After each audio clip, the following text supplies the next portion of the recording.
জীবনসাথী ঠিক কেমন হওয়া উচিত? জীবনসাথী ঠিক তালা চাবির মতো হওয়া উচিত।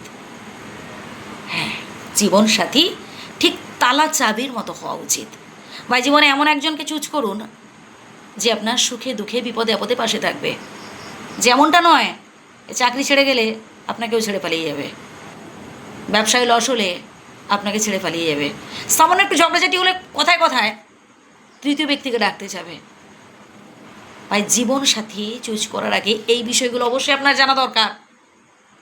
আপনি কতটুকুন তার জন্য উপযুক্ত, বা সেই মানুষটা আপনার জন্য কতটুকুন উপযুক্ত। বিয়ে শুধুমাত্র দুটো মানুষের মধ্যে হয় না, বিয়ে দুটো পরিবারের মধ্যেও হয়। দুটো পরিবারের মানুষজন একে অপরের সাথে কতটা মানিয়ে নিতে পারবে এটাও অবশ্য জানা দরকার। তবে তার আগে যেটা বেশি প্রাধান্য পাবে সেটা হচ্ছে দুটো মানুষের মনের মিল। আপনি যাকে জীবনসাথী বেঁচেছেন ভাই, তার সাথে বাকিটা লাইফ চলতে পারবেন তো? এর জন্য দুজনে বসে কথা বলুন, হুটহাট করে সিদ্ধান্ত নেবেন না। ওই মানুষটা আপনার জন্য কতটা উপযুক্ত এটা আপনাকে বুঝতে হবে। আমরা সাধারণ পরিবারে ছেলেমেয়ের বিয়ে দেওয়ার ক্ষেত্রে কী ভাবি বলুন তো? রূপ, টাকা পয়সা, বাড়ির আর্থিক অবস্থা এইসব দেখি। যেটা দেখি না সেটাই হচ্ছে মেন জিনিস, সেটা হচ্ছে দুটো মানুষের মধ্যে অ্যাডজাস্টমেন্ট কতটা, মানে একে অপরের সাথে মানিয়ে চলতে পারবে কি না, এগুলো আমরা ভাবি না।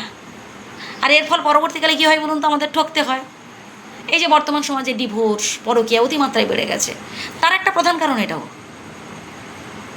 ভাই, বিয়ে করার সময় না ভাই টাকা পয়সা দেখে নয় ভাই, ছেলের কত টাকা আছে ভাই নয়, ছেলেটা কতটুকুন আপনার প্রতি সহানুভূতিপূর্ণ হতে পারবে, ছেলেটা কতটুকুন আপনাকে ভালোবাসতে পারবে, বা সে কতটুকুন দায়িত্ববোধ রয়েছে তার মধ্যে, এগুলো অবশ্যই জানা দরকার। টাকা আজ নেই, কাল ঠিক উপার্জন করতে পারবে। আজ হয়তো ইনকাম কম, কাল ইনকাম বাড়তেই পারে। কিন্তু প্রচুর টাকা থাকলেই যে সে আপনাকে ভালোবাসবে তা কিন্তু নয়। ভালোবাসাটা না একটা অন্য বিষয়, বুঝলেন? এর টাকার সাথে এর কোনো সম্পর্ক থাকে না। ভালোবাসা, শ্রদ্ধা, এগুলোর সাথে টাকা পয়সার কোনো হিসেব নিকেশ হয় না, মানে টাকা পয়সা দিয়ে মাপঝোঁক করা যায় না, এগুলো একটা আলাদা বিষয়। তাই অবশ্যই দেখুন, দরকার হলে সময় নিন, হুটহাট করে নয় ভাই।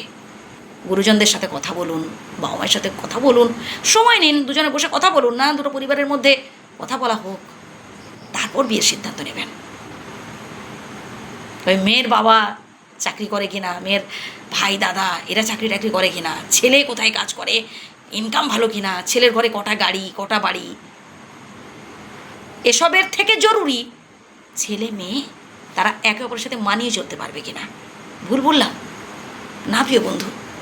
আমি অনেকের মুখে শুনেছি ভাই, দীর্ঘ 10-15 বছর ধরে তাদের বিয়ের সম্পর্ক, তারপরও সে সম্পর্ক টিকছে না, মানে বিয়ের পর ডিভোর্স হয়ে যাচ্ছে, অথচ প্রেম করেই বিয়ে, একে অপরের সাথে অ্যাডজাস্ট করতে পারছে না।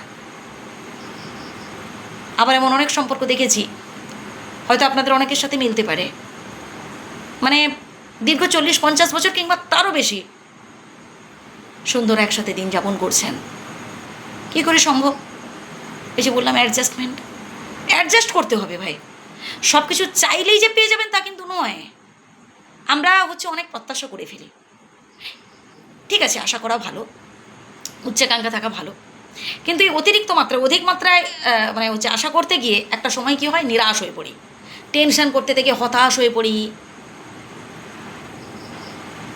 পরিবারের মধ্যে ঝগড়াঝাটি অশান্তি শুরু হয়ে যায়। না ভাই, বিধাতার কৃপায় আপনার যতটুকুন আছে তাতেই খুশি থাকুন, তাতেই বিন্দাস থাকার চেষ্টা করুন। হ্যাঁ, তবেই দেখবেন বাকিটা জীবন আপনি এনজয় করতে পারছেন।